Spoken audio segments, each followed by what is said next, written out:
धर्मरथाय च भजतां कल्पवृक्षाय नमतां कामधेनवे दुर्वादिध्वान्तरवे वैष्णवे देवरेन्दवे श्रीराघवेन्द्रगुरवे नमोऽत्यन्तदयाळवे मूकोऽपि यत्प्रसादेन मुकुन्दशयनायते राजराजायते रिक्तः राघवेन्द्रं तमाश्रये आपादमौलिपर्यन्तं गुरूणामाकृतिं स्मरेत् तेन विघ्नाः प्रणश्यन्ति सिद्ध्यन्ति च मनोरथाः।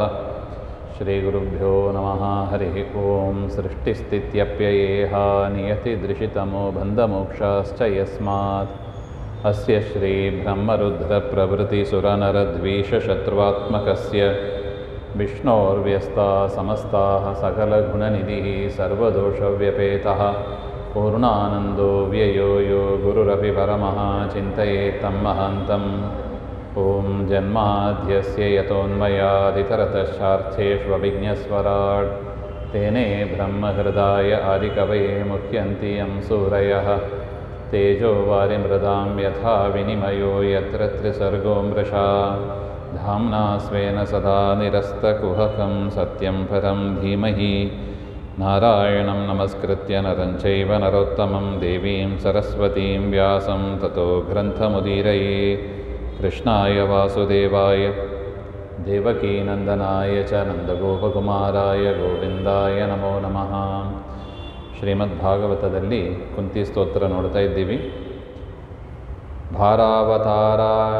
ಭಾರಾವತಾರಣಾಯ ಅನ್ಯೇ ಭುವೋ ನಾವ ಇವೋ ದದೌ ಸೀದಂತ್ಯ ಭೂರಿಭಾರೇಣ ಜಾತೋ ಹಿ ಆತ್ಮಭುವಾರ್ತಿತಃ ಹಾಗೆ ಅಂತ.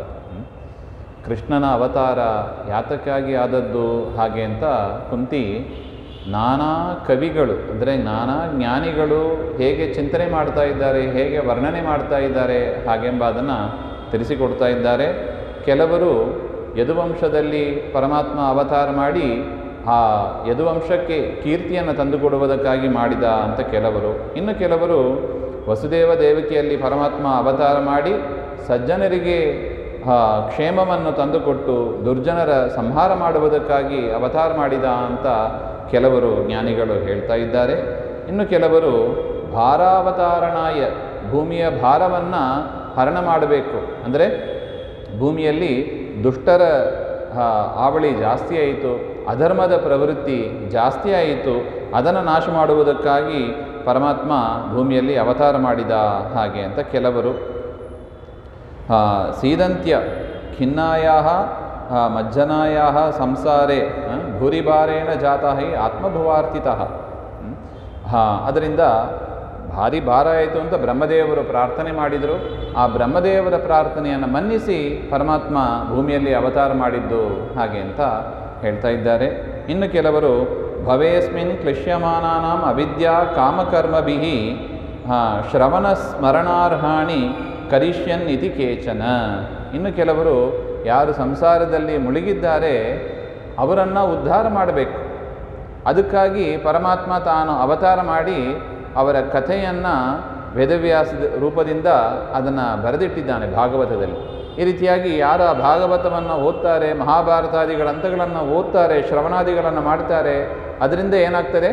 ಅವಿದ್ಯೆ, ಆ ಅಜ್ಞಾನ ದೂರ ಹೋಗ್ತದೆ. ನೋಡಿ, ಇದೇ ಮುಖ್ಯ ಉದ್ದೇಶ. ಪರಮಾತ್ಮ ಅವತಾರ ಮಾಡಿದ್ದು ಆ ಜ್ಞಾನಿಗಳು ಆ ಪರಮಾತ್ಮನ ಕಥೆಯನ್ನು ಮತ್ತೆ ಮತ್ತೆ ಮೆಲುಕಾಗ್ತಾ, ಯಶೋಧಾದೇವಿ ಕೂಡ ಹೇಳ್ತಾರೆ ನೋಡಿ, ಮೊಸರು ಕಡಿಯುವಾಗ ಕೂಡ ಅವರು ಕೃಷ್ಣನ ಹಾಡನ್ನು ಮೊದಲು ದಾಸರಿಗಿಂತ ಮೊದಲು ಪುರಂದರದಾಸರು, ನರಹರಿ ತೀರ್ಥರು ಇವರಿಗಿಂತ ಹಿಂದೆಯಿಂದ ಹಾಡು ರಚನೆ ಮಾಡಿದವರು ಅಂದರೆ ಯಾರು? ಯಶೋಧಾದೇವಿ ಅಂತ ಹೇಳ್ತಾರೆ. ಗೋಪಿಕಾಸ್ತ್ರೀಯರು ಹಾಗೆ ಇದ್ರಂತೆ. ಏನೇ ಕ್ರಿಯೆ ಮಾಡಿದಾಗಲೂ ಕೂಡ ಪರಮಾತ್ಮನ ಮೇಲೆ ಒಂದು ಹಾಡು ಹೇಳ್ತಾ ಪರಮಾತ್ಮನ ಸ್ಮರಿಸ್ತಾ ಇದ್ದರು ಹಾಗೆ ಅಂತ. ಶ್ರವಣ ಸ್ಮರಣಾರ್ಹಾಣಿ ಅಂದರೆ ಏನರ್ಥ? ಪರಮಾತ್ಮನ ಕಥೆಯೇ, ಪರಮಾತ್ಮನ ಅವತಾರ ಚರಿತ್ರೆಗಳೇ ಅದು ಶ್ರವಣ ಮನನ ಕೀರ್ತನೆಗೆ ಯೋಗ್ಯವಾದದ್ದು. ಮಿಕ್ಕಿದ್ದು ಅದಕ್ಕೆ ಅರ್ಹತೆಯೇ ಇಲ್ಲ ಅಂತ. ದೇವರನ್ನು ಬಿಟ್ಟು ಇನ್ನು ಯಾವ ವಿಚಾರವನ್ನು ಕೂಡ ಕಿವಿಯಿಂದ ಕೇಳಬಾರ್ದು, ಬಾಯಿಂದ ಮಾತಾಡಬಾರ್ದು. ಯಾಕೆ? ಅದಕ್ಕೆ ಅರ್ಹತೆಯೇ ಇಲ್ಲ ಅಂತಾರೆ. ಅನ್ಫಿಟ್ ಅಂತ ಹೇಳ್ತಾರೆ ನೋಡಿ. ಬೇರೆಯದಕ್ಕೆ ಯೋಗ್ಯತೆಯೇ ಇಲ್ಲ. ಪರಮಾತ್ಮನನ್ನು ಬಿಟ್ಟು ಉಳಿದ ವಿಚಾರವನ್ನು ನೋಡಲು, ಕೇಳಲು, ಮಾತಾಡಲು ಅದಕ್ಕೆ ಅರ್ಹತೆಯೇ ಇಲ್ಲ. ಶ್ರವಣ ಸ್ಮರಣ ಅರ್ಹಾಣಿ ಕರಿಷ್ಯನ್ ಅಂಥ ಒಂದು ಆಗಬೇಕು ಅಂದರೆ ಪರಮಾತ್ಮ ಅವತಾರ ಆಗಲೇಬೇಕು. ಪರಮಾತ್ಮ ಅವತಾರ ಆಗದೆ ವೈಕುಂಠದಲ್ಲೇ ಇದ್ದು ಎಲ್ಲ ಕೆಲಸವನ್ನು ಮಾಡ್ತಾ ಇದ್ದರೆ ನಮಗೇನು ಚರಿತ್ರೆ ಗೊತ್ತಾಗ್ತದೆ? ದೇವರ ಕರ್ಮಗಳು ನಮಗೆ ಗೊತ್ತಾಗೋದಿಲ್ಲ. ಅದರಿಂದ ಪರಮಾತ್ಮ ತಾನು ಅವತಾರ ಮಾಡಿ ಅಂಥ ಜನರ ಆ ಅಜ್ಞಾನವನ್ನು ಕಳೆದು ಸಂಸಾರದಿಂದ ದಾಟಿಸ್ತಾನೆ, ಮೋಕ್ಷವನ್ನು ಕೊಡ್ತಾನೆ. ಅದಕ್ಕಾಗಿ ನೀನು ಅವತಾರ ಮಾಡಿದ್ದು ಅಂತ ಕೆಲವರು ಹೇಳ್ತಾರೆ ಹಾಗೆ ಅಂತ. ಈ ರೀತಿಯಾಗಿ ಶೃಣ್ವಂತಿ ಗಾಯಂತಿ ಗೃಣಂತ್ಯಭೀಕ್ಷ್ಣಶಃ ಸ್ಮರಂತಿ ನಂದಂತಿ ತವೇಹಿತಂ ಜನಾಃ ತಯೇವ ಪಶ್ಯಂತ್ಯ ಚಿರೇಣ ತಾವಕಂ ಪ್ರವಾಹೋ ಪರಮಂ ಪದಾಂಬುಜಂ. ಇನ್ನು ಜ್ಞಾನಿಗಳು ಕಿಂ ಸಾಕ್ಷಾದೇವ ಕ್ಲೇಶ ನಿವೃತ್ತಿ ಭವತಿ ನ ಇತ್ಯಾಹ ಶೃಣ್ವಂತಿ ನಂದಂತ್ಯನ್ಯೈಃ ಕೀರ್ತ್ಯಮಾನಂ ಅಭಿನಂದತಿ ಈಹಿತಂ ಚೇಷ್ಟಿತಂ ಭವಪ್ರವಾಹಸ್ಯ ಸಾಂಸಾರಿಕ ಕ್ಲೇಶ ಪರಂಪರೆಯ ಉಪರಮಃ ನಿವೃತ್ತಿ ಯಸ್ಮಾತ್ ತತ್ ತಾವಕಂ ಪದಾಂಬುಜಂ ಪಶ್ಯಂತಿ ಶ್ರವಣಾದೀನಾಂ ಅಪರೋಕ್ಷ ಜ್ಞಾನದ್ವಾರೈವ ಕ್ಲೇಶ ನಿವರ್ತಕಂ. ಅಲ್ಲ, ಪರಮಾತ್ಮನ ಕುರಿತಾದ ವಿಚಾರವನ್ನು ಅದು ಶ್ರವಣ ಸ್ಮರಣ ಅರ್ಹ ಅಂತ ಹೇಳಿದರು. ಶ್ರವಣ ಮಾಡೋದಕ್ಕೆ, ಸ್ಮರಣೆ ಮಾಡೋದಕ್ಕೆ ಅರ್ಹವಾದದ್ದು ಅಂತ. ಅದರಿಂದ ಶೃಣ್ವಂತಿ ಪರಮಾತ್ಮನ ಕಥೆಯನ್ನು ಕೇಳ್ತಾರೆ, ಗಾಯಂತಿ ಪರಮಾತ್ಮನ ವಿಚಾರವನ್ನು ಹಾಡು ಹೇಳ್ತಾರೆ, ಗೃಣಂತಿ ಮತ್ತೆ ಮತ್ತೆ ಸ್ಮರಿಸ್ತಾ ಇದ್ದಾರೆ, ಅಭೀಕ್ಷ್ಣಶಃ ಸದಾ ಮಾಡ್ತಾರೆ, ಸ್ಮರಂತಿ ನಂದಂತಿ ಸಂತೋಷ ಪಡ್ತಾರೆ, ಪರಮಾತ್ಮನ ಕಥೆ ಕೇಳಿ ಸಂತೋಷ ಪಡ್ತಾರೆ. ತವೇಹಿತಂ ಜನಾಹ ನೀನು ಮಾಡಿದ ಈ ಏನು ಚೇಷ್ಟೆಗಳು ಇದೆ, ನೀನು ಮಾಡಿದ ಏನು ವ್ಯಾಪಾರಗಳು ಇದೆ, ಯಾವುದು ಗೋವರ್ಧನೋದ್ಧಾರ ಇರ್ಬೋದು, ಕಾಳಿಂಗ ಮರ್ಧನ ಇರ್ಬೋದು, ಕಂಸ ಸಂಹಾರ ಇರ್ಬೋದು, ಅನೇಕ ವ್ಯಾಪಾರಗಳು, ಅದನ್ನೆಲ್ಲ ಮತ್ತೆ ಮತ್ತೆ ಜನರು ಕೇಳ್ತಾರೆ, ಕೊಂಡಾಡ್ತಾರೆ, ಸ್ಮರಿಸ್ತಾರೆ, ಆನಂದ ಪಡ್ತಾರೆ ಹಾಗೆ ಅಂತ. ತೇ ಏವ ಪಶ್ಯಂತ್ಯಚಿರೇನ ಈ ಒಂದು ಶ್ರವಣಾದಿಗಳನ್ನು ಮಾಡಿ ಮಾಡಿ ಅವರೇನು ಮಾಡ್ತಾರೆ? ಅಪರೋಕ್ಷವನ್ನು ಪಡೆಯುತ್ತಾರೆ. ನೋಡಿ, ಅಪರೋಕ್ಷ ಬರುವ ಕ್ರಮ ಯಾವುದು? ಶ್ರವಣಾದಿಗಳಿಂದ. ಪರಮಾತ್ಮನ ಕುರಿತಾದ ವಿಚಾರವನ್ನು ಶ್ರವಣ ನಾವು ಹಿಂದೆ ವಿಚಾರ ಮಾಡಿದ್ದೇವೆ. ಅದರಿಂದ ಈ ವರ್ಷ ಒಂದು ದಿವಸಕ್ಕೆ 24 ತಾಸು, ಎಲ್ಲರಿಗೂ ಅಷ್ಟೇ, ಎಲ್ಲರಿಗೂ 24 ತಾಸೇ. ಆ ರೀತಿಯಾಗಿ 24 ತಾಸಲ್ಲಿ ದೇವರ ಕಥೆಯನ್ನು ಕೇಳೋದಕ್ಕೆ ಎಷ್ಟು ಸಮಯ ನಾವು ಮೀಸಲಾಗಿ ಇಡ್ತೀವಿ? ಅದು ಜಾಸ್ತಿ ಆಗ್ತಾ ಹೋಗಬೇಕು ಅಂತಾರೆ. ಆರಂಭದಲ್ಲಿ 1 ತಾಸು ಇಡೋಣ, ಕ್ರಮೇಣ 2 ತಾಸು ಮಾಡೋಣ, ಕ್ರಮೇಣ 2.5 ತಾಸು ಮಾಡೋಣ, ಒಂದೊಂದು ವರ್ಷಕ್ಕೂ ಜಾಸ್ತಿ ಆಗ್ತಾ ಹೋಗಬೇಕು ಅಂತಾರೆ. ಇದು ಸರಿಯಾದ ಮೆಟ್ಟಿಲು ಇದು. ಅದರಿಂದ ನಾನು ಕತೆ ಕೇಳ್ತಾ ಇದ್ದೀನಿ, ಹೆಂಗೆ ಇದು ಬಿಡೋಣ, ಸಾಕು, ಇಷ್ಟೇ ಇದು ಮಾಡಿದ್ದೇ ಜಾಸ್ತಿ, ದೇವರಿಗೆ ಭಾರಿ ಆಯಿತು, ದೇವರ ಸೇವೆ ಭಾರಿ ಮಾಡಿಬಿಟ್ಟಿವಿ, ಹಾಗೆ ಅಂತೆಲ್ಲ ನಾವು ಭ್ರಮಿಸಬಾರ್ದು. ಸಂತತಂ ಆಚಾರ್ಯ ಏನು ಹೇಳಿದ್ದಾರೆ? ಸಂತತಂ ಚಿಂತೆಯೇನಂತಂ, ದೇವರ ಚಿಂತನೆ ಸದಾ ಇರಬೇಕು. ಶ್ರವಣಾದಿ ವಿನಾನೈವ ಕ್ಷಣಂ ತಿಷ್ಟೇದಪಿ ಕ್ವಚಿತ್, ಒಂದು ಕ್ಷಣ ಕೂಡ ಶ್ರವಣಾದಿಗಳನ್ನು ಮಾಡದೆ ಆ ಕ್ಷಣ ಹೋಗಬಾರ್ದು ಅಂತಾರೆ. ಅಷ್ಟು ದೊಡ್ಡ ಒಂದು ಗುರಿಯನ್ನು ನಮಗೆ ಆಚಾರ್ಯರು ಹಾಕಿಕೊಟ್ಟಿದ್ದಾರೆ.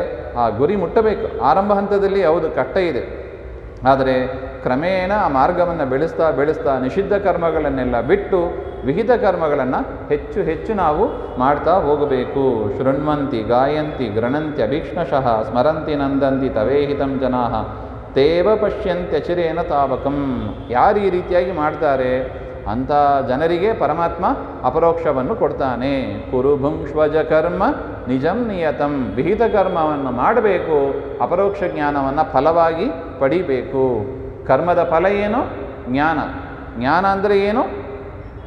ದೇವರನ್ನು ಕಾಣೋದು. ಜ್ಞಾನ ಅಂದರೆ ಏನು? ಅಲ್ಲ, ದೇವರನ್ನು ಕೇಳೋದು ಜ್ಞಾನ ಅಲ್ಲವೇ? ಹಾಗೆ ಅಂದರೆ ಹೌದು, ಆರಂಭ ಹಂತದಲ್ಲಿ ಕೇಳಿ ಗಾನ ಮಾಡಿ ಅದರಿಂದಲೂ ಬರುತ್ತದೆ, ಆದರೆ ಅದೇ ಮುಖ್ಯ ಗುರಿ ಅಲ್ಲ. ನಮ್ಮದು ಮುಖ್ಯ ಗುರಿ ಯಾವುದು? ಅಪರೋಕ್ಷೀಕೃತ ಶ್ರೀಶಃ ಅಂತ ರಾಯರನ್ನು ಹೇಳ್ತೀವಿ ನೋಡಿ. ಅಪರೋಕ್ಷೀಕೃತ ಶ್ರೀಶಃ, ಪರಮಾತ್ಮನನ್ನು ಅಪರೋಕ್ಷವಾಗಿ ಕಂಡವರು, ಅಂದರೆ ಪರಮಾತ್ಮನ ಅನುಗ್ರಹದಿಂದ ದಿವ್ಯ ಚಕ್ಷುಸ್ಸನ್ನು ಪಡೆದು ತನ್ಮೂಲಕ ದೇವರನ್ನು ಕಂಡವರು. ನಾವು ಪ್ರತಿಯೊಬ್ಬ ಸಜ್ಜೀವರು ಕೂಡ ಆ ಒಂದು ಸ್ಥಿತಿಯನ್ನು ತಲುಪಬೇಕು. ಬಹೂನಾಂ ಜನ್ಮನಾಮಂತೆ ಜ್ಞಾನವಾನ್, ಹಾಗೆಂತ ಭಗವದ್ಗೀತೆಯಲ್ಲಿ ಪರಮಾತ್ಮ ಹೇಳಿದ್ದಾನೆ. ಅದೇ ನಮ್ಮದು ಮುಖ್ಯ ಗುರಿಯಾಗಿ ಇಟ್ಟುಕೊಂಡು ಪ್ರತಿ ದಿವಸವೂ ಕೂಡ, ಒಂದು ದಿವಸವೂ ಕೂಡ ಬಿಡದೆ ಆ ಒಂದು ಹೆಜ್ಜೆಯನ್ನು, ಆ ಒಂದು ಪ್ರಯತ್ನವನ್ನು ನಾವು ಮಾಡಬೇಕು ಎಂಬುದು ಕುಂತಿದೇವಿ ಸ್ತೋತ್ರದಲ್ಲಿ ನಮಗೆ ತಿಳಿಸಿಕೊಟ್ಟಿರುವ ಒಂದು ಮುಖ್ಯ ಸಂದೇಶ ಆಗಿದೆ. ಆ ರೀತಿಯಾಗಿ ಮಾಡಿ ಪ್ರವಾಹ ಉಪರಮಂ, ಅವರಿಗೆ ಏನಾಗ್ತದೆ? ಭವಪ್ರವಾಹ, ಪ್ರವಾಹ ಅಂತ ಕರೆದಿದ್ದಾರೆ. ಈ ಸಂಸಾರ ಚಕ್ರವನ್ನು ಪ್ರವಾಹ. ಯಾಕೆ? ಒಂದು ಜನ್ಮ ಮರಣ, ಮತ್ತೆ ಇನ್ನೊಂದು ಜನ್ಮ ಮರಣ, ಇದು ಭವಪ್ರವಾಹ. ಒಂದಾದ ಮೇಲೆ ಒಂದು ಬರ್ತಾನೇ ಇರ್ತದೆ. ಆ ಭವಪ್ರವಾಹದಿಂದ ಉಪರಮ ಆಗಬೇಕು. ಉಪರಮ ಅಂದರೆ ಶಾಂತಿ. ಇದು ನಿಲ್ಲಬೇಕು ಅಂತ ಫಸ್ಟ್ ನಮಗೆ ಇಚ್ಛೆ ಇರಬೇಕು. ಸಾಕಪ್ಪ ಇದು ಎಷ್ಟು ಸಾಲಿ ಹುಟ್ಟು ಸಾಯೋದು ಅಂತ ಮೊದಲು ಏನಿರಬೇಕು? ನಮಗೆ ಇಚ್ಛೆ ಇರಬೇಕು. ಇಚ್ಛೆಯಿಂದ ಏನು ಮಾಡ್ತೀವಿ? ಓಕೆ, ನಮಗೆ ಈಗ ಇಚ್ಛೆ ಬಂದಿದೆ. ಉದಾಹರಣೆಗೆ ಅಡಿಗೆ ಮಾಡಬೇಕು ಅಂತ ಒಂದು ವ್ಯಕ್ತಿಗೆ ಇಚ್ಛೆ ಬಂದಿದೆ. ಅವ್ರೇನು ಮಾಡ್ತಾರೆ? ಅವರಿಗೆ ಅಡಿಗೆ ಮಾಡೋದಕ್ಕೆ ಗೊತ್ತಿಲ್ಲ. ಏನು ಮಾಡ್ತಾರೆ? ಎಲ್ಲೋ ನೋಡ್ತಾರೆ, ಯಾರನ್ನೋ ಕೇಳ್ತಾರೆ. ಈಗಂತೂ ಯೂಟ್ಯೂಬ್ ಇದೆ, ಯೂಟ್ಯೂಬಲ್ಲಿ ನೋಡಿ ಅಡಿಗೆ ಮಾಡ್ತಾರೆ. ತದನಂತರ ಆ ಅಡಿಗೆ ಸಾಮಾನಿಗೆ ಬೇಕಾದ ಎಲ್ಲ ಸಾಮಗ್ರಿಗಳನ್ನು ತರುವ ಪ್ರಯತ್ನ ಮಾಡ್ತಾರೆ, ಅಡಿಗೆ ಮಾಡ್ತಾರೆ. ಸೊ ಅದರಿಂದ 3 ಇರಬೇಕು. ಏನು? ಇಚ್ಛಾ, ಜ್ಞಾನ, ಪ್ರಯತ್ನ. ಇಚ್ಛಾ, ಜ್ಞಾನ, ಪ್ರಯತ್ನ. ದೇವರನ್ನು ಕಾಣಬೇಕು ಅಂತ ಇಚ್ಛೆ ಇರಬೇಕು. ಇಚ್ಛೆ ಇದ್ದರೆ ಕೈ ಕೊಟ್ಕೊಂಡಿರ್ಬಿಟ್ರೆ ಬರೋದಿಲ್ಲ. ಅಡಿಗೆ ಮಾಡಬೇಕು ಅಂದರೆ ಇಚ್ಛೆ ಪಟ್ಟರೆ ಸಾಕು, ಬರುತ್ತದಾ? ಬರೋದಿಲ್ಲ. ಅದಕ್ಕೆ ಬೇಕಾದ ಜ್ಞಾನ, ಏನೇನು ಪದಾರ್ಥಗಳು ಬೇಕು, ಅಡಿಗೆ ಮಾಡುವ ಕ್ರಮ ಹೇಗೆ, ಎಲ್ಲವನ್ನು ಕೇಳಿ ತಿಳ್ಕೋತೀವಿ ನೋಡಿ.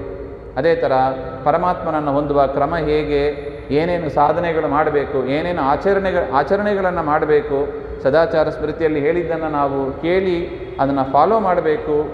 ಇದು ಜ್ಞಾನ.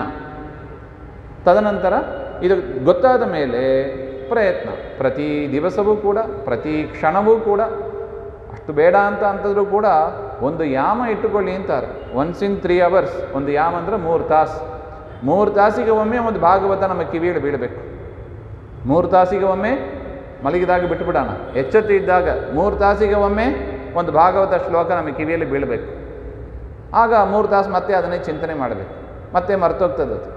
ಮತ್ತೆ 3 ತಾಸು ಇನ್ನೊಂದು ಭಾಗವತ ಶ್ಲೋಕ ಅಥವಾ ಒಂದು ದಾಸರ ಪದ್ಯ. 3 ತಾಸು ಒಂದು ಯಾಮಕ್ಕೆ ಒಮ್ಮೆ ಒಂದು ದಾಸರ ಪದ ಕೇಳ್ತಾ ಇರಬೇಕು. ಇನ್ನು ಸುಲಭ ಆಗಿಬಿಟ್ಟಿದೆ ಈ ಮೊಬೈಲಲ್ಲಿ.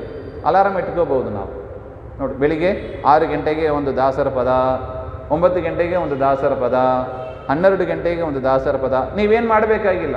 ಈ ಅಲಾರಾಮ್ ಸೆಟ್ ಮಾಡಿಬಿಟ್ರೆ ಅದಾಗದೇ ಹೊಡಿತಾ ಇರ್ತದೆ. ದಾಸರ ನಾವು ಕೇಳಬೇಕು, ಕಿವಿ ಕೊಟ್ಟ ಅಷ್ಟೇ. ಎಷ್ಟು ಸುಲಭ ಆಯಿತು ನೋಡಿ ಸಾಧನೆಗೆ ಈ ಮೊಬೈಲು. ಒಳ್ಳೆಯದಕ್ಕೂ ಆಗ್ತದೆ, ಕೆಟ್ಟದಕ್ಕೂ ಆಗ್ತದೆ ಇದು. ಈ ರೀತಿಯಾಗಿ ನಮ್ಮ ದಿನಚರಿಯಲ್ಲಿ ಹೇಗೆ ನಾವು ಪರಿವರ್ತನೆಯನ್ನು ತರೋದು, ಇದು ಮುಖ್ಯ ಗುರಿಯಾಗಿ ಇರಬೇಕು. ನಮ್ಮ ದಿನಚರಿ ಬದಲಾವಣೆ ಆಗಬೇಕು.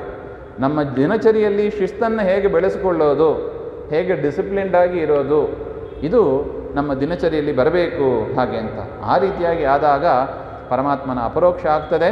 ಅವರು ಹುಟ್ಟು ಸಾವು ಎನ್ನುವ ಚಕ್ರವನ್ನು ದಾಟಲಿಕ್ಕೆ ಆಗ್ತದೆ ಹಾಗೆ ಅಂತ. ಅತ್ಯದ್ಯನಸ್ತ್ವಂ ಸ್ವಕೃತೆ ಹಿತಃ ಪ್ರಭೋ ಜಿಹಾಸಸಿ ಸ್ವಿತ್ ಸುಹೃದೋನುಜೀವಿನಃ ಯೇಷಾಂ ನ ಚಾನ್ಯದ್ಭವತಃ ಪದಾಂಬುಜಾತ್ ಪರಾಯಣಂ ರಾಜಸು ಯೋಜಿತಾಂ ಹಸಾಂ ಇದಾನೀಂ ತವ ಅಸ್ಮತ್ ಪರಿತ್ಯಾಗಃ ಅನುಚಿತಃ ಇತ್ಯಾಶಯೇನ. ನೀನು ಏನು ಮಾಡ್ತಿ ಈಗ? ಇಷ್ಟೆಲ್ಲ ನಮ್ಮನ್ನು ಮಾಡಿ ಅನುಗ್ರಹ ಮಾಡಿ ಈಗ ಮತ್ತೆ ಏನು ಮಾಡ್ತಿ? ದ್ವಾರಕೆಗೆ ಹೋಗ್ತೀನಿ ಅಂತ ನಿಂತಿದ್ದೀಯಲ್ಲೋ, ಇದು ಸರಿಯಲ್ಲ ಹಾಗೆ. ನಮ್ಮ ಜೊತೆಗೇನೆ ಇರಬೇಕು. ಸುಹೃದ ನಿಮ್ಮ ಕಿಂಕರರು ನಾವು. ಅಸ್ಮಾನ್ ಯದ್ಯಪಿ ತ್ವಂ ಜಿಹಾಸಸಿ ದ್ವಾರಕಾಗಮನ ವ್ಯಾಜೇನ ತ್ಯಕ್ತುಮಿಚ್ಛಸಿ. ನೀನು ದ್ವಾರಕೆಗೆ ಹೋಗಬೇಕು ಅಂತ ಇಚ್ಛೆಪಟ್ಟು ನಮಗೆಲ್ಲ ದುಃಖವನ್ನು ತಂದು ಕೊಡ್ತಿ. ನೋಡಿ, ಆ ಗೋಪಿಕಾ ಸ್ತ್ರೀಯರು ಹೇಳಿದರು, ನಂದಗೋಕುಲದಿಂದ ನೀನು ಮಥುರೆಗೆ ಹೋಗಲೇಬಾರ್ದು. ಬೆಳಿಗ್ಗೆ ಬಾಗಿಲ ಹತ್ರ ಬಂದು ನಿಂತ್ಕೊಂಡ್ಬಿಟ್ರು ಅಕ್ರೂರ ಬಂದಿದ್ದಾಗ. ಹೇಗೋ ಇಲ್ಲಿ ಹಸ್ತಿನಾವತಿಯಿಂದ ದ್ವಾರಕೆಗೆ ಹೋಗಬೇಕು, ಬಿಡ್ತಾನೇ ಇಲ್ಲ. ಮೊದಲು ಉತ್ತರಾದೇವಿ ಬಂದರು, ಹೋಗಬೇಡ ಕೃಷ್ಣ, ತೊಂದರೆಯಾಗಿದೆ. ದೇವರು 9 ತಿಂಗಳು ಇಲ್ಲೇ ಇರಬೇಕಾಯಿತು, ಅಲ್ಲೇ ಇದ್ದ. ಮತ್ತೆ ದ್ವಾರಕಾಗೆ ಹೋಗ್ತೀನಿ ಅಂತ ಹೊರಟಾಗ ಕುಂತಿದೇವಿ ಬಂದು ಪ್ರಾರ್ಥನೆ ಮಾಡ್ತಾಳೆ. ಸರಿ ಅಂತ ಮತ್ತೆ ಯುಧಿಷ್ಠಿರ ಬಂದು ಪ್ರಾರ್ಥನೆ ಮಾಡ್ತಾನೆ. ಇದಾದ ಮೇಲೆ ಬರುತ್ತದೆ. ಯುಧಿಷ್ಠಿರ ಬಂದು ಪ್ರಾರ್ಥನೆ ಮಾಡ್ತಾನೆ, ನೀನು ಹೋಗಬಾರ್ದು, ಇಲ್ಲೇ ಇರಬೇಕು. ಕೃಷ್ಣನ ಬಿಡಲಿಕ್ಕೆ ತಯಾರಿಲ್ಲ. ನಮಗೆ ಸಾಕ್ರಿ, ಅರ್ಧ ತಾಸು ಕೇಳೋಣ ಕೃಷ್ಣನ ಕತೆ, ಸಾಕು ಅಂತ ಅನಿಸ್ಬಿಡುತ್ತದೆ ನೋಡಿ. ಸಾಕು ಅಂತ ಅನಿಸ್ಬಾರ್ದು ಅಂತಾರೆ. ಸಾಕು ಅಂತ ಯಾಕೆ ಅನಿಸ್ಬೇಕು?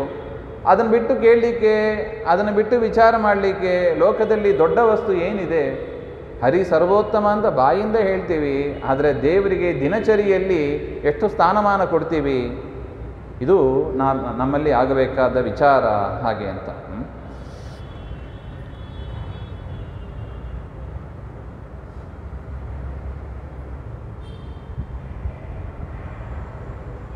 ಈ ರೀತಿಯಾಗಿ ಹೇಳಿ, ತೇ ವಯಂ ನಾಮರೂಪಾಭ್ಯಾಂ ಯದುಭಿಃ ಸಹ ಪಾಂಡವಾಃ ಭವತೋ ದರ್ಶನಂ ಹ್ಯರಿಃ ಋಷಿಕಾನಿವ ವೀಷಿತುಃ ನನು ತವ ಸುಹೃದಃ ಯಾದವಾಃ ಪುತ್ರಾಃ ಪಾಂಡವಾಶ್ಚ ಶೂರಾಃ ರಕ್ಷಕಾಃ ಸಂತಿ ಅತಃ ಕಥಮನ್ಯತ್ಪರಾಯಣಂ ನಾಸ್ತಿ ಇತಿ ವಚನಂ ಅತ್ರ ಅಭಿಪ್ರೇತಂ ತಾತ್ಪರ್ಯಂ ದರ್ಶಯತಿ.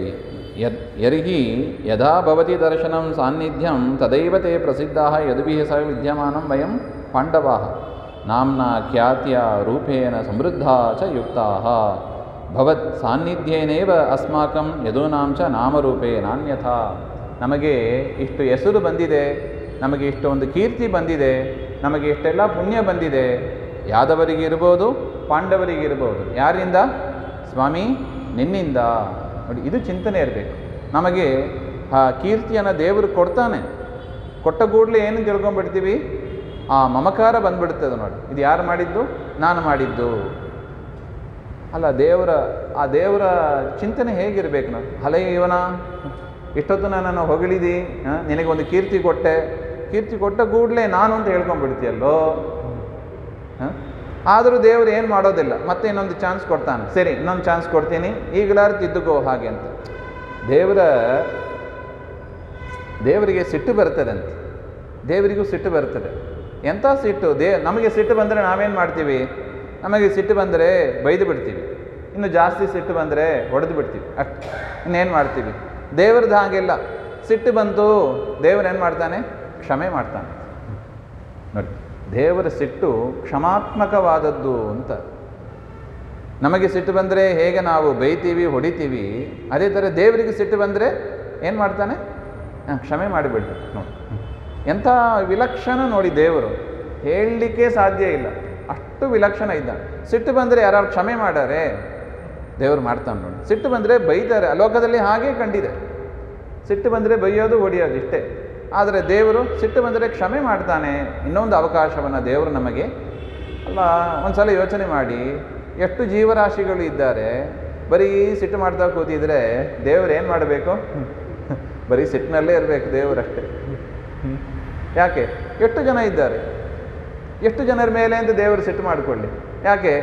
ದೇವರ ವಿರೋಧ ಮಾಡುವವರೇ ಜಾಸ್ತಿ. ಭೂಮಿಯಲ್ಲಿ ಪ್ರಾಯ ಇರುವವರೆಲ್ಲ ಎಂಥವರು? ದೇವರಿಗೆ ವಿರುದ್ಧ ಮಾಡುವವರೇ ಇರ್ತಾರೆ. ದೇವರು ಹೇಳಿದಂಗೆ ನಡ್ಕೊಳ್ಳುವವರು ಯಾರು? ದಿನಚರಿಯಲ್ಲಿ ಬೆಳಿಗ್ಗೆಯಿಂದ ಸಾಯಂಕಾಲ ತನಕ, ರಾತ್ರಿ ತನಕ ದೇವರು ಹೇಳಿದಂಗೆ ನಡೆಯುವವರು ಭಾರಿ ವಿರಳ ಇದ್ದಾರೆ. ಅದರಿಂದ 99% ದೇವರು ಏನು ಮಾಡಬೇಕು? ಸಿಟ್ಟಲ್ಲೇ ಇರಬೇಕು. ಅವನಿಗೆ BP ಬರಲ್ವಾ? ಸ್ಟ್ರೆಸ್ ಆಗಲ್ವಾ? ಇನ್ನೇನು ಹೇಳೋದು? ನೋಡಿ, ಇದಕ್ಕೆ BP ಸ್ಟ್ರೆಸ್ ಎಲ್ಲ ಬರೋದು. ಅದರಿಂದ ಏನು ಮಾಡಬೇಕು? ದೇವರನ್ನು ನೋಡಿ ಕಲಿಬೇಕು. ನಮಗೆ ಸಿಟ್ಟು ಬಂದರೆ ಏನು ಮಾಡಬೇಕು? ಕ್ಷಮೆ ಮಾಡಬೇಕು. ತುಂಬ ದೊಡ್ಡ ಗುಣ ರೀ ಅದು, ಹೇಳುವಷ್ಟು ಸುಲಭ ಅಲ್ಲ. ಆರಂಭದಲ್ಲಿ ಇರ್ತದೆ, ಆದರೆ ಬೆಳೆಸಬೇಕಾದ ಒಂದು ಗುಣ. ಈಗಿನ ವಾತಾವರಣಕ್ಕೆ ತುಂಬ ಬೇಕಾಗಿರೋದು. ಯಾರು ನಮ್ಮನ್ನು ಬೈತಾರೆ, ಯಾರು ನಮ್ಮನ್ನು ಹೀಯಾಳಿಸ್ತಾರೆ, ಅವ್ರ ಮೇಲೆ ಏನು ಬರಬೇಕು? ಫಸ್ಟು ಕ್ಷಮೆ. ಅವರನ್ನು ಕ್ಷಮೆ ಮಾಡುವ ಗುಣವನ್ನು ಬೆಳೆಸ್ಕೋಬೇಕು. ತುಂಬ ಕಷ್ಟ ಇದೆ. ತುಂಬ ಸಾಧನೆ ಪಕ್ವಾದವರು ಆ ರೀತಿಯಾಗಿ ಮಾಡ್ತಾರೆ. ಸುಮಧ್ವ ವಿಜಯದಲ್ಲಿ ಒಂದು ಮಾತಿದೆ. ಆಚಾರ್ಯರು ಶಂಕರಾಚಾರ್ಯರು ಬರೆದ ಭಾಷ್ಯ, ಅದ್ವೈತ ಭಾಷ್ಯವನ್ನು ಚೆನ್ನಾಗಿ ನಿರಾಕರಣೆ ಮಾಡ್ತಾ ಇದ್ದಾರೆ. ಅಂದರೆ ಏನು? ಅಲ್ಲವೋ, ಸೂತ್ರ ಓದಿದರೆ ಅಲ್ಲಿ ಬರುವ ಅರ್ಥನೇ ಬೇರೆ. ಈ ಶಂಕರಾಚಾರ್ಯರ ಭಾಷ್ಯವನ್ನು ಓದಿದರೆ ಅದರಲ್ಲಿ ಬರುವ ಅರ್ಥ ಬೇರೆ. ಅಂದರೆ ಏನರ್ಥ? ಸೂತ್ರಕ್ಕೂ ಭಾಷ್ಯಕ್ಕೂ ಹೊಂದಾಣಿಕೆಯೇ ಇಲ್ಲ. ಸೂತ್ರ ಏನೋ ಹೇಳ್ತದೆ, ಭಾಷೆ ಏನೋ ಹೇಳ್ತದೆ. ಹಾಗೆ ಅಂತ ಪ್ರತಿಯೊಂದು ಸೂತ್ರವನ್ನು ಹೇಳೋದು, ಈ ರೀತಿಯಾಗಿ ನಿರಾಕರಣೆ ಮಾಡೋದು, ಈ ರೀತಿಯಾಗಿ ನಡೀತಂತೆ. ಇದನ್ನು ಗುರುಗಳು ಅಚ್ಯುತ ಪ್ರೇಕ್ಷರು ಕೇಳಿದರಂತೆ. ಕೇಳಿಬಿಟ್ಟು ಅವರಿಗೆ ಭಾರಿ ಗೌರವ. ಆ ಕಾಲದಲ್ಲಿ ಯಾವ ಭಾಷೆನೂ ಇದ್ದಿಲ್ಲ. ಇದ್ದದ್ದು ಪ್ರಸಿದ್ಧ ಭಾಷೆ ಅಂದರೆ ಯಾವುದು? ಶಂಕರ ಭಾಷ್ಯನೇ. ಶಂಕರ ಭಾಷ್ಯವೇ ಓದಬೇಕು. ಆಗಿನ್ನೂ ಆಚಾರ್ಯರ ಭಾಷ್ಯ ರಚನೆ ಆಗಲಿಲ್ಲ ಇನ್ನು. ಅಚ್ಯುತ ಪ್ರೇಕ್ಷರು ಅವರ ಗುರುಗಳು, ಸನ್ಯಾಸ ಕೊಟ್ಟ ಗುರುಗಳು ಹೇಳಿದ್ರಂತೆ, ಮಧ್ವಾಚಾರ್ಯರೇ ನೀವೇನು ಮಾಡ್ತೀರಿ? ಸುಮ್ಮನೆ ಬೈತೀರಾ ಇನ್ನೊಬ್ಬರನ್ನು. ನಿಮಗೆ ಭಾಷ್ಯದ ಅರ್ಥ ಗೊತ್ತಿದ್ದರೆ, ಸೂತ್ರದ ಅರ್ಥ ಗೊತ್ತಿದ್ದರೆ ನೀವು ಭಾಷ್ಯವನ್ನು ರಚನೆ ಮಾಡಿರಿ ಹಾಗೆ ಅಂತ.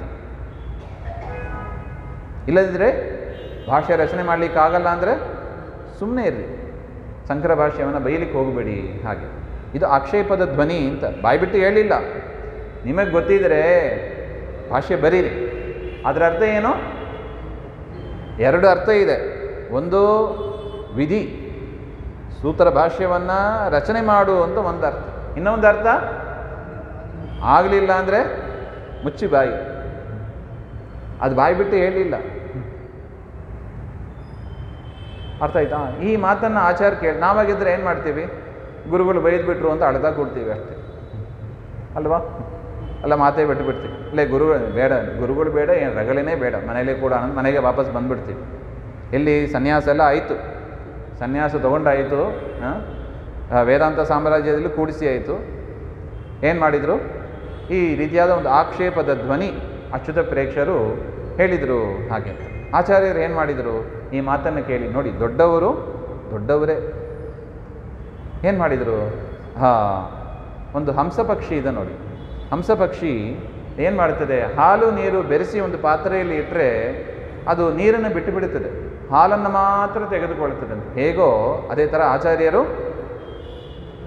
ಅವರು ಹೇಳಿದ ಆಕ್ಷೇಪದ ಧ್ವನಿ ಅದು ನೀರಿದ್ದಂಗೆ ಅದನ್ನು ಬಿಟ್ಟುಬಿಟ್ರು. ಸೂತ್ರ ಭಾಷ್ಯವನ್ನು ಮಾಡು ಹಾಗೆ ಅಂತ ಏನು ಹೇಳಿದರು ಅದನ್ನು ಮಾತ್ರ ಗ್ರಹಿಸಿದರು. ಅದರಿಂದ ಏನಾಯಿತು? ನಮಗೆ ಸೂತ್ರದ ಭಾಷ್ಯ ಸಿಕ್ತು ನಮಗೆ. ಆದ್ರೇನು ವಿಧಾನ ಮಾಡಿದರು, ವಿಧಿ ಮಾಡು ಅಂತ ಏನು ಹೇಳಿದರು ಅದನ್ನು ಮಾತ್ರ ತೆಗೆದುಕೊಂಡ್ರು.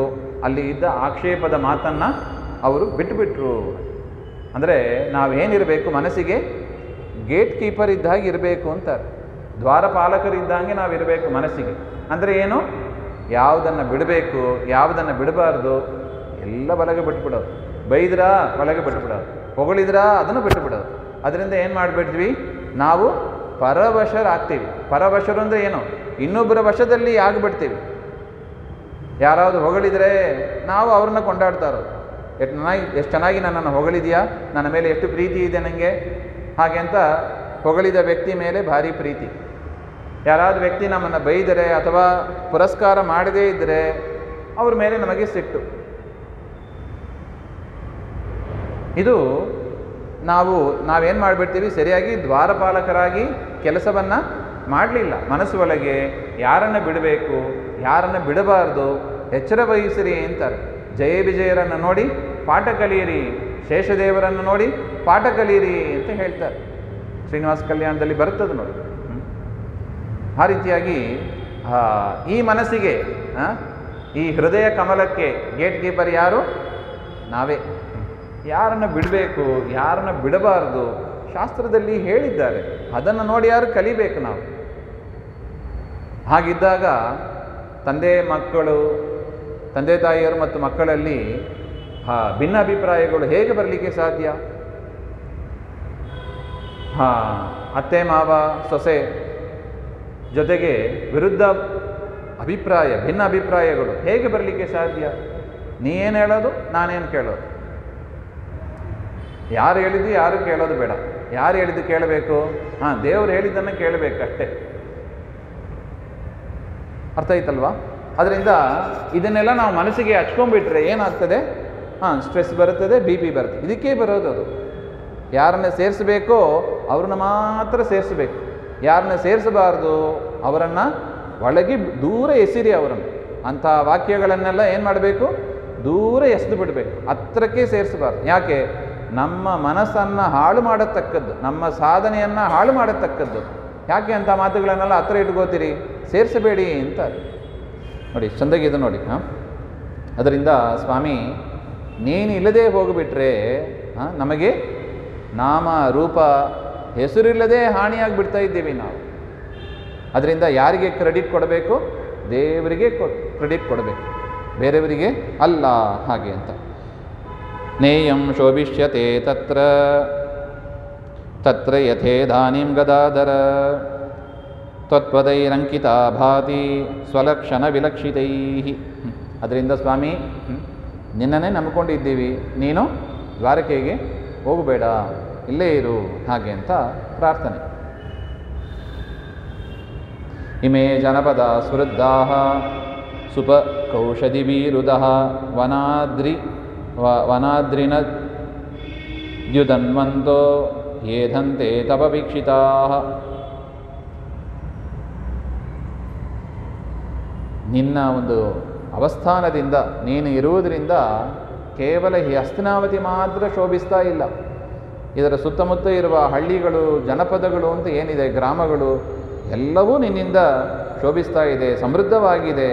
ವನಾದ್ರಿ ನದೀಶು ಉದಕವಂತಹ, ವನಗಳಲ್ಲಿ, ನದಿಗಳಲ್ಲಿ, ಬೆಟ್ಟಗಳಲ್ಲಿ ಎಲ್ಲ ಕಡೆ ಸಮೃದ್ಧಿ, ಮರಗಿಡಗಳು ಚೆನ್ನಾಗಿ ಬೆಳೀತಾ ಇದೆ, ನದಿಗಳು ಚೆನ್ನಾಗಿ ನೀರು ತುಂಬಿ ಹರಿತಾ ಇದೆ ಹಾಗೆ ಅಂತ. ಯಸ್ಮಾದ್ ಹೇದಂತೆ ತಸ್ಮಾದ್ ಅಸ್ಮತ್ಯಾಗ ಅನುಚಿತ. ಯಾವ ಕಾರಣದಿಂದ ನಮ್ಮಲ್ಲಿ ಸಮೃದ್ಧಿ ಆಗ್ತಾ ಇದೆ ಆ ಕಾರಣದಿಂದ ನೀನು ನಮ್ಮನ್ನು ಬಿಟ್ಟು ಹೋಗಬೇಡ. ಯಾವತ್ತಾರು ನಾವು ಹೇಳಿದ್ದುಂಟ ದೇವರನ್ನು, ಸ್ವಾಮಿ ನನ್ನ ಮನಸ್ಸು ಬಿಟ್ಟು ನೀನು ಹೋಗಬೇಡ. ದೇವರು ನಿರೀಕ್ಷೆ ಮಾಡ್ತಾನೆ ಅಂಥ ಮಾತುಗಳನ್ನು.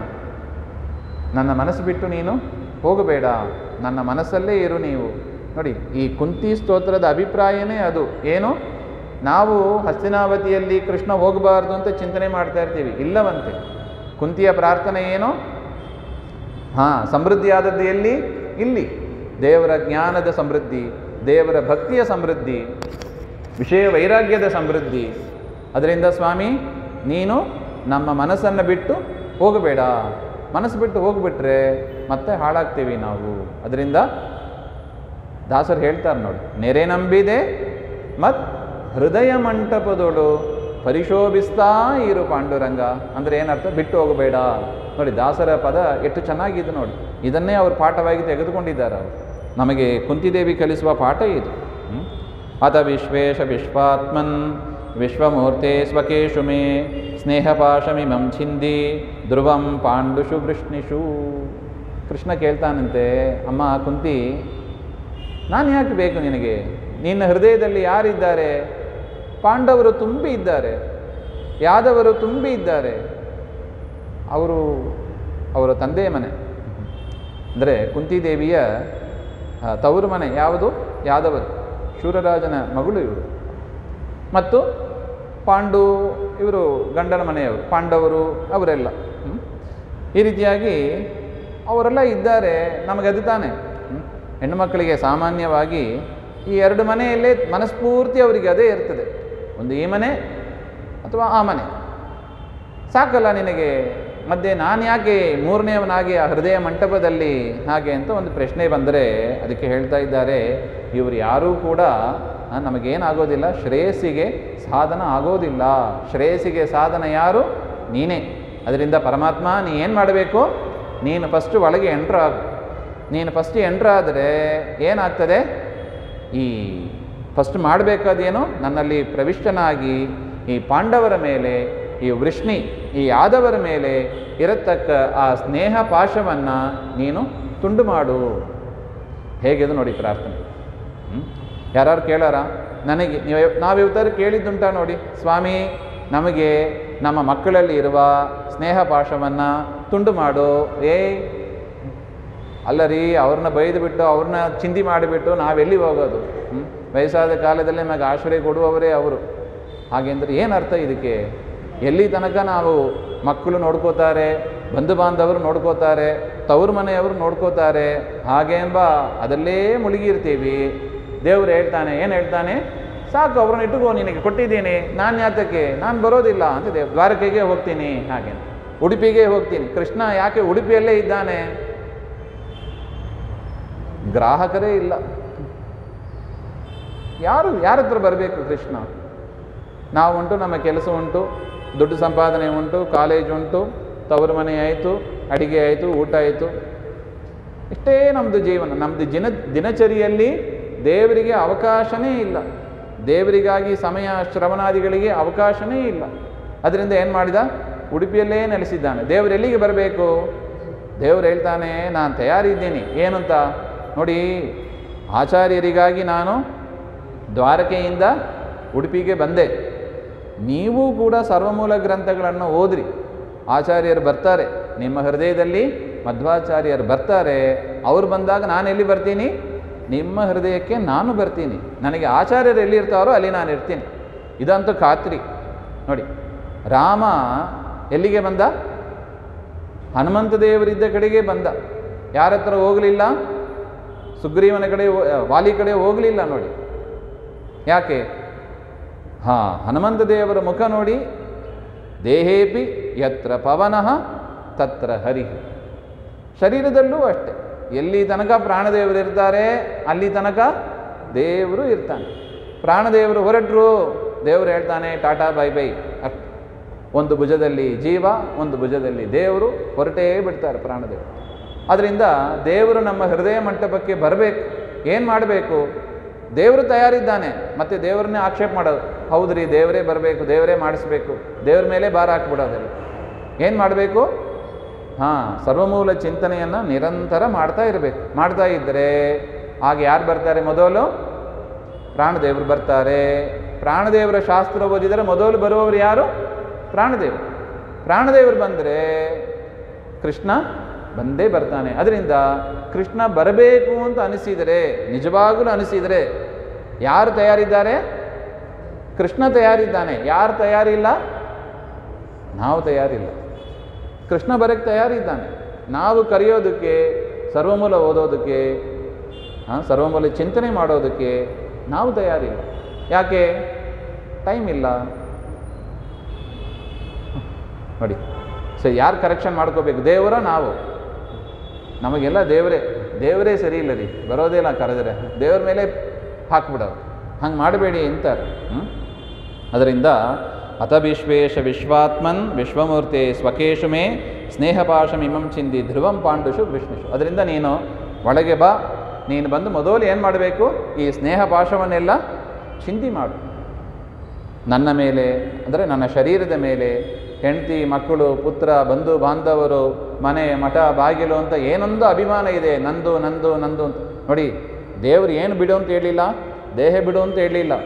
ಹೆಂಡತಿ ಮಕ್ಕಳನ್ನು ಮದುವೆ ಮಾಡ್ಕೋಬೇಡ, ಮಕ್ಕಳನ್ನು ಪಡಿಬೇಡ ಅಂತ ಹೇಳಿಲ್ಲ. ಮದುವೆ ಮಾಡ್ಕೊಂತ ಹೇಳಿದ್ದೇ ದೇವರು.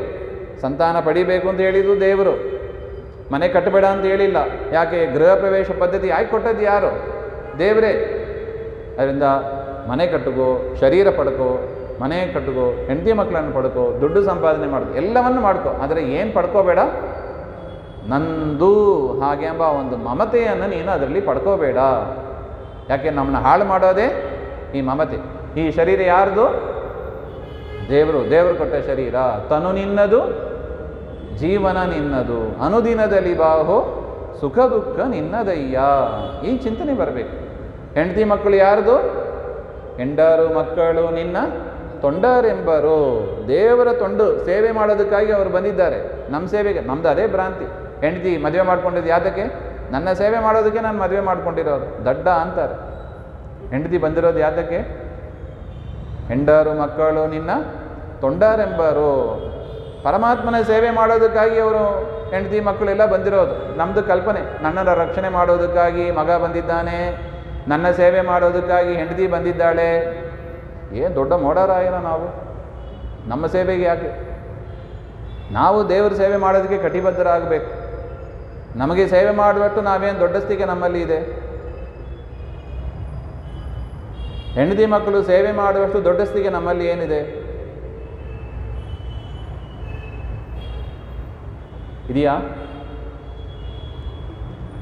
ನೋಡಿ, ದಾಸರು ಹೇಳ್ತಾರೆ ನೋಡಿ, ಹೆಂಡರು ಮಕ್ಕಳು ನಿನ್ನ ತೊಂಡರೆಂಬರು. ಈ ಚಿಂತನೆ ಬರಬೇಕಲ್ಲವೇ ನಮಗೆ?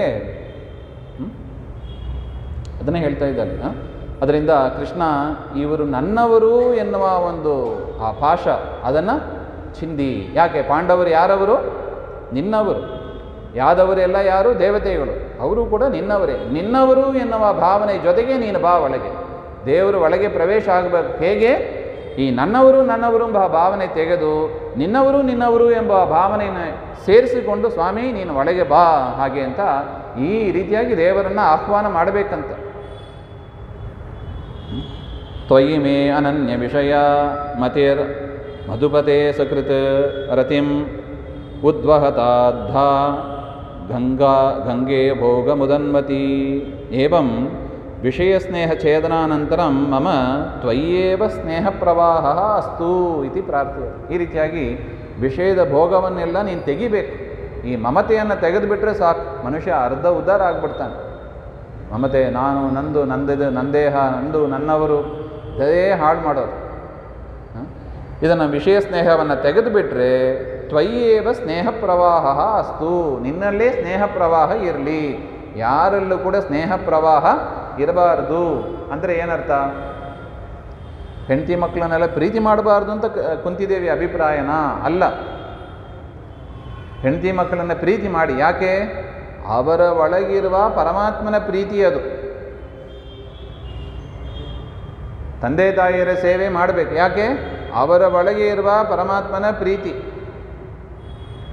ಗುಹಾಶಯಾಮ್ಯೈವ ನ ದೇಹಮಾನಿನೇ. ಎಲ್ಲ ಯಾರಿಗೆ? ಒಳಗಿರುವ ಪರಮಾತ್ಮನಿಗೆ. ನಾವೇನು ತಿಳ್ಕೊಂಡ್ಬಿಟ್ಟಿದ್ದೀವಿ? ನೋಡಿ, ಹೆಂಡತಿ ಸೀರೆ ಕೇಳಿಲು ಅಥವಾ ಮೂಗುಬಟ್ಟು ಕೇಳಿಲು, ಏನೋ ಆಭರಣ ಕೇಳಿರು, ಇದೆಲ್ಲ ಯಾರಿಗೆ? ದೇವರಿಗೆ ಎಂಬ ಚಿಂತನೆ ಎಲ್ಲರಿಗೂ ಇರಬೇಕು. ಆ ರೀತಿಯಾಗಿ ನಾವೇನು ಮಾಡಬೇಕು? ಭಗವನ್ಮಯ ಆಗಬೇಕು ಅಂತಾರೆ. ನಿತ್ರೆ ಕೂತರೆ ಉಸಿರಾಡಿದರೆ ದೇವರ ಚಿಂತನೆ ಬಿಟ್ಟು ಇನ್ನೊಂದು ಇರಬಾರ್ದು ಅಂತಾರೆ. ಇದೆಲ್ಲ ಯಾರಿಗೆ? ಅಪರೋಕ್ಷ ಬೇಕು ಅನಿಸುವವರಿಗೆ. ಬೇಡ್ರಿ ಇದೇ ಚೆನ್ನಾಗಿದೆ ಹಾಗೆಂದರೆ ದೇವರೇನು ಬಲವಂತ ಮಾಡಿ, ಆಯ್ತಮ್ಮ ಇದನ್ನೇ ಇಟ್ಕೊಂಡಿರು, ಸುಖವಾಗಿ, ಇದು ಚೆನ್ನಾಗಿದೆಯಾ, ನಿಮಗೆ ಸೆಟ್ ಆಗಿದೆಯಾ? ಸೆಟ್ ಆಗಿದೆ, ಹಂಗೆ ಇರು, ನಾನು ದ್ವಾರಕಾದಲ್ಲೇ ಇರ್ತೀನಿ, ನೀನು ಇಲ್ಲೇ ಇರು, ನಾನೇನು ಹತ್ರ ಬರಲ್ಲ, ನೀವು ನನಗೆ ಉಡುಪಿಯಲ್ಲೇ ಚೆನ್ನಾಗಿದೆ, ಉಡುಪಿಯಲ್ಲೇ ಇರ್ತೀನಿ ನಾನು, ಹಾಗೆ ಅಂತ ದೇವರು ಹೇಳ್ತಾರೆ. ಅದರಿಂದ ದೇವರು ಬರಬೇಕೋ ಬರಬಾರ್ದೋ ಯಾರ ಕೈಯಲ್ಲಿ? ನಮ್ಮ ಕೈಯಲ್ಲಿದೆ ಅಂತಾರೆ. ಹೇ ಮಧುನಾಮಕ ಯಾದವ ವಿಶೇಷಾನಾಂ ಪತೆ, ಯಾದವರ ಪತಿಯಾದ ಸ್ವಾಮಿ, ಸ್ನೇಹಂ, ನಿನ್ನಲ್ಲಿ ಉತ್ಕೃಷ್ಟವಾದ ಸ್ನೇಹ ಅದು ನನಗೆ ಜಲಪ್ರವಾಹ ಇದ್ದಾಗೆ ಬರಲಿ, ಹಾಗೆ ಅಂತ ಪ್ರಾರ್ಥನೆ. ಶ್ರೀಕೃಷ್ಣ ಕೃಷ್ಣ ಶಕ ವೃಷ್ಣಿವೃಷ ಅವನಿದೃಕ್ ರಾಜನ್ಯ ವಂಶದಹನಾಮರ ವಂದ್ಯವೀರ್ಯ ಗೋವಿಂದ ಗೋದ್ವಿಜ ಸುರಾರ್ತಿ ಹರಾವತಾರ ಯೋಗೇಶ್ವರ ಅಖಿಲ ಗುರು ಭಗವನ್ ನಮಸ್ತೆ ಏವಂ ಪ್ರಾರ್ಥಯಿತ್ವ ಪುನಃ ಪ್ರಣಮತಿ. ಈ ರೀತಿಯಾಗಿ ಪ್ರಾರ್ಥನೆ ಮಾಡಿ ಮತ್ತೆ ಕುಂತಿದೇವಿ ನಮಸ್ಕಾರ ಮಾಡ್ತಾಳೆ. ಸ್ವಾಮಿ ನೀನೆಂತವ? ಶ್ರೀಕೃಷ್ಣ, ಉತ್ಕೃಷ್ಟವಾದ ಆನಂದ ಸ್ವರೂಪಿ ನೀನು, ಉತ್ಕೃಷ್ಟವಾದ ಆನಂದ ಸ್ವರೂಪಿ. ಕೃಷ್ಣ ಸಖ ಅಂದರೆ ಅರ್ಜುನನಿಗೆ ಗೆಳೆಯನಾದವ, ಅರ್ಜುನನಿಗೆ ಗೆಳೆಯನಾದವ. ವೃಷ್ಣಿ ವೃಷ, ಯಾದವರ ವಂಶದಲ್ಲಿ ಶ್ರೇಷ್ಠನಾದವ ನೀನು, ಯಾದವ ಶ್ರೇಷ್ಠ ನೀನು. ಅವನಿದೃಕ್ ರಾಜನ್ಯ ವಂಶ ದಹನ, ಭೂಮಿಯಲ್ಲಿ ಯಾರ್ಯಾರು ದುಷ್ಟ ರಾಕ್ಷಸರು ಅಂತ ಬಂದಿದ್ದರು ಅವರೆಲ್ಲರನ್ನೂ ಕೂಡ ನೀನು ಸಂಹಾರ ಮಾಡಿದವ. ಕಂಸ ಇರ್ಬೋದು, ಜರಾಸಂಧ ಇರ್ಬೋದು, ಹಂಸಡಿಬಿಕರು ಇರ್ಬೋದು, ದೊಡ್ಡ ಪಟ್ಟಿ ಇದೆ.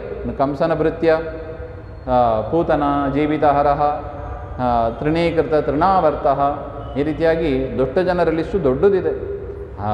ಅಲ್ಲಿ ಹೇಳ್ತಾರೆ ತಾತ್ಪರ್ಯ ನಿರ್ಣಯದಲ್ಲಿ ಆಚಾರ್ಯರು, ದೇವತೆಗಳು ಪ್ರಾರ್ಥನೆ ಮಾಡಿದರಂತೆ. ಪ್ರಾರ್ಥನೆ ಮಾಡಿ ಭೂಮಿಯಲ್ಲಿ ಯಾವ್ಯಾವ ಅಸುರರು ಇದ್ದಾರೆ ಅವರನ್ನ ಮೂಲ ರೂಪದಲ್ಲಿ ನೀನು ಸಂಹಾರ ಮಾಡಿದ್ದಿ, ಈಗ ಮತ್ತೆ ಅವರು ಭೂಮಿಯಲ್ಲಿ ಹುಟ್ಟಿ ಬಂದಿದ್ದಾರೆ ಅಂತ ಒಂದು ದೊಡ್ಡ ಪಟ್ಟಿಯನ್ನೇ ಕೊಡ್ತಾರೆ ಅವರು. ಅದರಿಂದ ದೇವರು ಹುಟ್ಟೋದಕ್ಕೆ ಮುಂಚೆನೇ ಏನಾಯಿತು? ಅಜೆಂಡಾ ರೆಡಿಗಿತ್ತು. ದೇವರು ಬಂದು ಏನು ಮಾಡಬೇಕು ಕ್ಲಿಯರ್ ಇತ್ತು ದೇವರಿಗೆ. ದೇವತೆಗಳು ಆ ರೀತಿಯಾಗಿ ತಯಾರು ಮಾಡಿಯೇ ಕೊಟ್ಟಿದ್ದಾರೆ. ದೇವರು ಹೆಂಗೆ ಮಾಡಿದ? ದೇವತೆಗಳು ಏನು ಪ್ರಾರ್ಥನೆ ಮಾಡಿದರೂ ಹಾಗೇ ಮಾಡಿದ, ಯಾರನ್ನೂ ಉಳಿಸಲಿಲ್ಲ.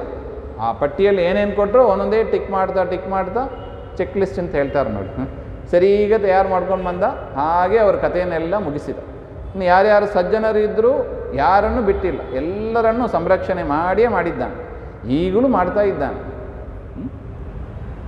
ಅದರಿಂದ ಅವನಿದೃಕ್ ರಾಜನ್ಯ ವಂಶ ದಹನ ಅಮರಾವರ ವಂದ್ಯವೀರ್ಯ, ದೇವತೆಗಳಿಂದ ಸ್ತೋತ್ರ ಮಾಡಲ್ಪಡುವವ ನೀನು.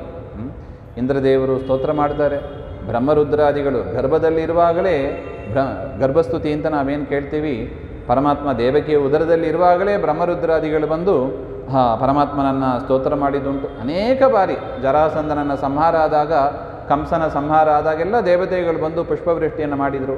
ಇನ್ನು ಸಭೆಯಲ್ಲಿ, ದ್ವಾರಕೆಯಲ್ಲಿ ಸುಧರ್ಮ ಸಭೆಯಲ್ಲಿ ಅನೇಕ ಬಾರಿ ಈ ಅಗ್ರಪೂಜೆ ಮಾಡಬೇಕು ಅಂದರೆ ಕೃಷ್ಣನಿಗೆ ಅಗ್ರಪೂಜೆ ಯಾರಿದ್ದರು ಆಗ ಸಭೆಯಲ್ಲಿ?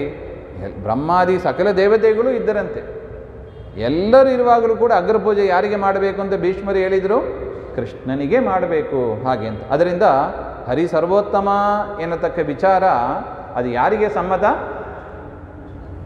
ಎಲ್ಲರಿಗೂ, ದೇವತೆಗಳಿಗೂ ಸರಿ, ಅಸುರರಿಗೂ ಸರಿ. ಹರಿ ಸರ್ವೋತ್ತಮ ಅಲ್ಲ ಅಂತ ಚಕಾರ ಎತ್ತಿದವ ಯಾರು? ಶಿಶುಪಾಲ. ಅವನು ಅಲ್ಲಿ ಗಲಾಟೆ ಮಾಡಿದ. ಹರಿ ಹೆಂಗ್ರಿ ಸರ್ವೋತ್ತಮ ಅಲ್ಲ, ಅವನು ಗೊಲ್ಲ, ಅವನು ಬಾಯಿಗೆ ಬಂದಂಗೆ ಬೈದ, 100 ಬೈಗಳನ್ನು ಬೈದ. ನಾವು ಹೇಳಿದ್ದೀವಿ ನೋಡಿ, ಕೃಷ್ಣ ಕ್ಷಮಾತ್ಮಕ ಅವನು. ನಮಗೆ ಯಾರಾವುದು ಬೈದರೆ ಒಂದ್ಸಲ ಪರೀಕ್ಷೆ ಮಾಡಿ ನೋಡಿ, ಯಾರು ನಮ್ಮನ್ನು ಬೈದರೆ ನಮ್ಮ ರಿಯಾಕ್ಷನ್ ಹೇಗಿರುತ್ತದೆ ಹಾಗೆ ಅಂತ. ಹೇಗಿರುತ್ತದೆ? ಯದ್ಯಪಿ ನಿಮ್ಮದು ತಪ್ಪಿಲ್ಲ, ನಿಮ್ದು ಯಾವ ತಪ್ಪು ಇಲ್ಲ, ನಿಮ್ಮನ್ನು ಬೈತಾರೆ. ಈ ಥರ ಆಗಿದೆಯಾ? ಡೈಲಿ ಆಗ್ತಾ ಇದೆ ಅಂತೀರಾ? ಡೈಲಿ ಆಗೋದೇ ಅದು. ಅದರಿಂದ ತುಂಬ ಬೇಜಾರಾಗ್ಬೋದು.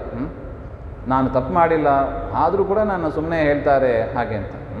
ಆ ರೀತಿಯಾಗಿ ಕೃಷ್ಣ ಅವನ ಪರಿಸ್ಥಿತಿ ನೋಡಿ, ಸರ್ವೋತ್ತಮ. ಶಿಶುಪಾಲ ಬೈತಾ ಕೂತಿದ್ದಾನೆ. ಏನು ಮಾಡಬೇಕು? ಸುಮ್ಮನೆ ಇದ್ದಂತೆ, ಏನು ಮಾಡಿ 100 ಬೈಗಳು ಬೈತಾನೆ, ತದನಂತರ ಶಿರಚ್ಛೇದ ಮಾಡ್ತಾನೆ ಹಾಗೆ ಅಂತ. ಈ ರೀತಿಯಾಗಿ ಅಮರಾವರ ವಂದ್ಯವೀರ್ಯ, ಅಮರ ವಂದ್ಯವೀರ್ಯ ಹಾಗೆ ಅಂತ. ದೇವತೆಗಳು ಕೂಡ ತಲೆ ಬಾಗಬೇಕು. ನಿನ್ನ ಪರಾಕ್ರಮವನ್ನು ನೋಡಿ ದೇವತೆಗಳು ತಲೆ ಬಾಗಬೇಕು. ಏನ್ರಿ ಪುಟ್ಟ ಮಗು, 7 ವರ್ಷದ ಮಗು ಈ ಕಿರುಬೆಟ್ಟಿನಲ್ಲಿ ಈ ಪರ್ವತವನ್ನು 7 ದಿವಸ ಹಿಡ್ಕೊಂಡಿದ್ದೀನ ಅಂತ. ಸಾಧ್ಯನಾ ಅದು? ದೇವರ ಪರಾಕ್ರಮ ನೋಡಿ ಹೇಗಿದೆ ಅಂತ.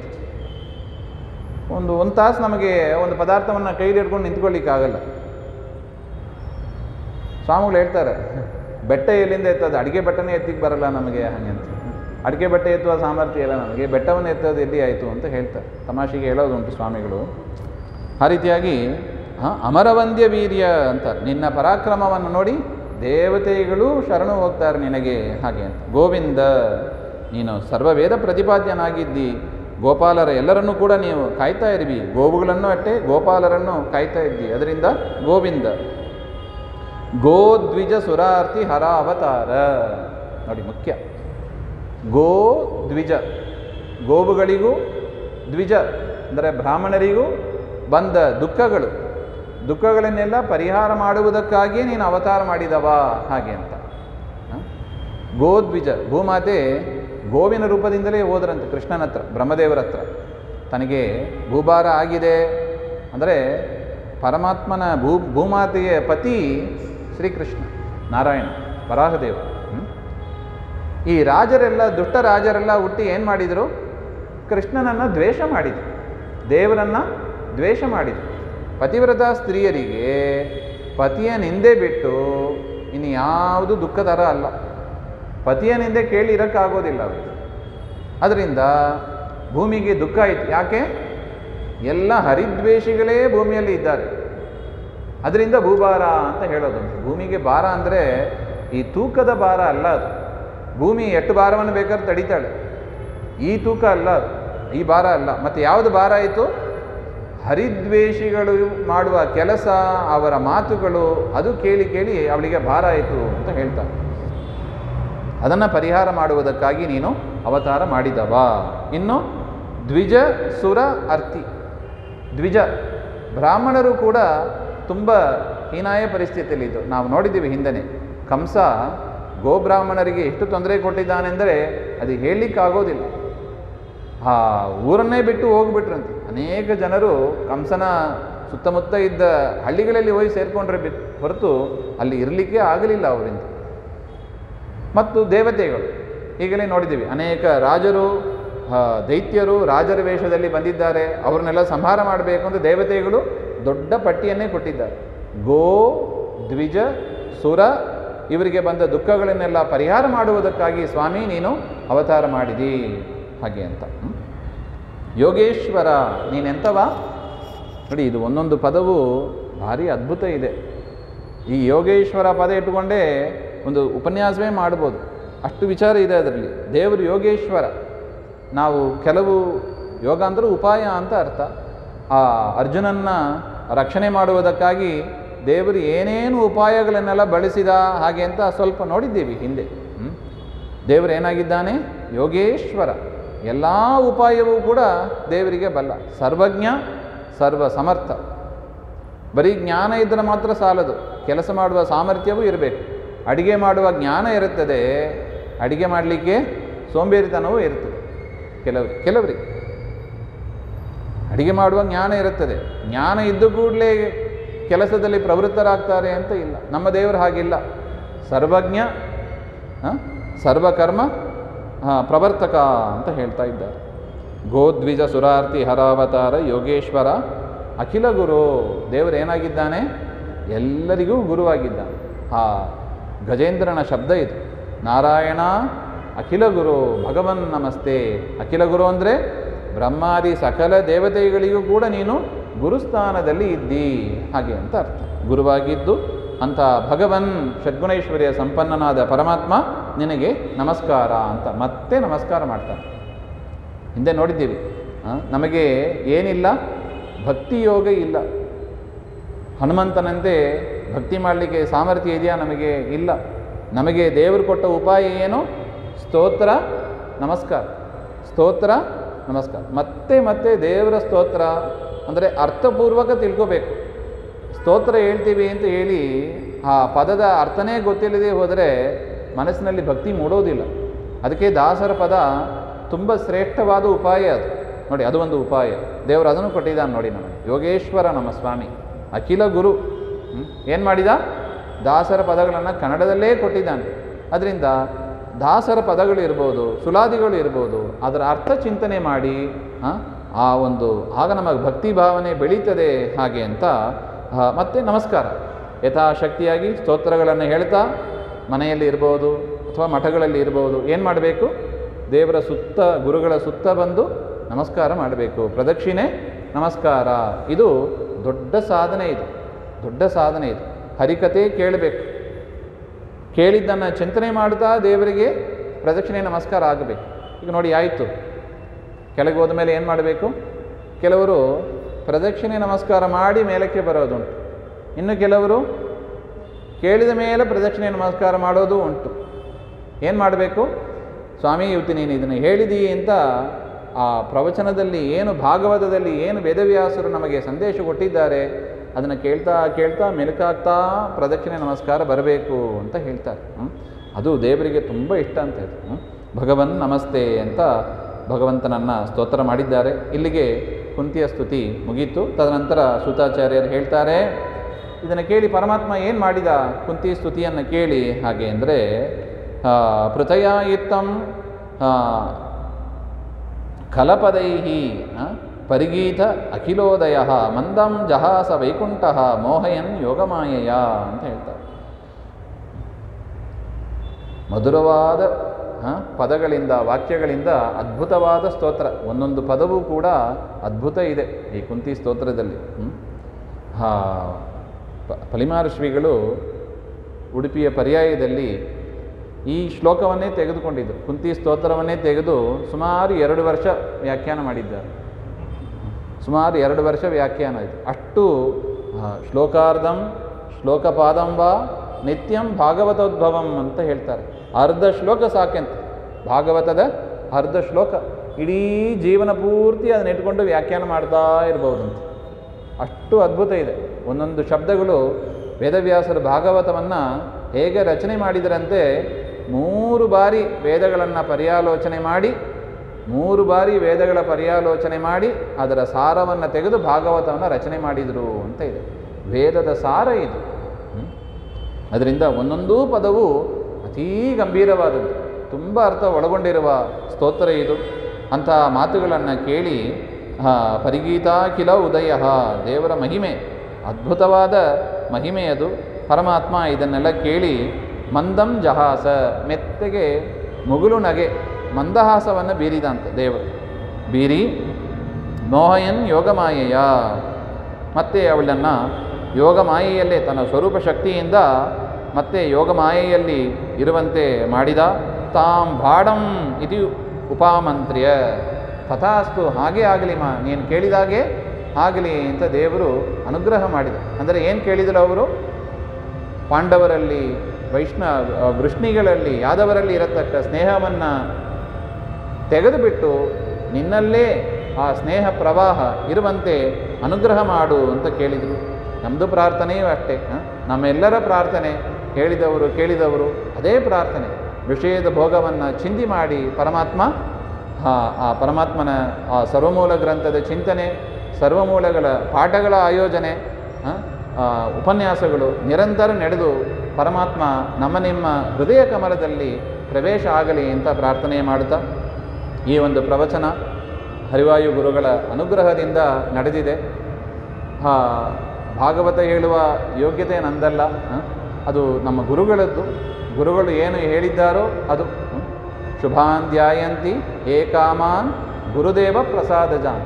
ಇದು ಹರಿವಾಯು ಗುರುಗಳ ಪ್ರಸಾದದಿಂದ ಆದದ್ದೇ ಹೊರತು ನಮ್ಮ ಕೈವಾಡ ಏನೂ ಇಲ್ಲ ಇದರಲ್ಲಿ. ನಾಹಂಕರ್ತ ಹರಿಕರ್ತ ಈ ರೀತಿಯಾಗಿ ಚಿಂತನೆ ಮಾಡ್ತಾ ಇದನ್ನು ಈ ಪ್ರವಚನ ಆಯೋಜನೆ ಮಾಡಿದ ಅಚ್ಯುತರಾಯರು ಮತ್ತು ಇವರು ಪ್ರಮೋದ ಆಚಾರ್ಯರು ಎಲ್ಲರಿಗೂ ಕೂಡ, ಇನ್ನು ಯಾರ್ಯಾರಿದ್ದಾರೋ ಎಲ್ಲರಿಗೂ ಕೂಡ ಪದಾಧಿಕಾರಿಗಳು ದೇವರು ಅನುಗ್ರಹ ಮಾಡಲಿ. ಮುಖ್ಯವಾಗಿ ನೀವು ಇಲ್ಲದೇ ಇದ್ದರೆ ಯಾರಿಗೆ ಹೇಳಬೇಕು ನಾವು? ನೀವಿದ್ದದ್ರಿಂದಲೇ ಆಗಿತ್ತು. ದೇವರು ನಮ್ಮೆಲ್ಲರಿಗೂ ಕೂಡ ಅನುಗ್ರಹ ಮಾಡಲಿ ಅಂತ ಪ್ರಾರ್ಥನೆ ಮಾಡ್ತಾ, ಯಸ್ ಸರ್ವಗುಣ ಸಂಪೂರ್ಣ ಸರ್ವದೋಷ ವಿವರ್ಜಿತ ಪ್ರಿಯತಾಂ ಪ್ರೀತೆ ಏವಾಲಂ ವಿಷ್ಣುರ್ಮೇ ಪರಮಸೂರತ್ ಶ್ರೀಮಧ್ವಾಂತರ್ಗತ ಶ್ರೀಕೃಷ್ಣಾರ್ಪಣಮಸ್ತು. ಶ್ರೀ ಹರೇ ನಮಃ.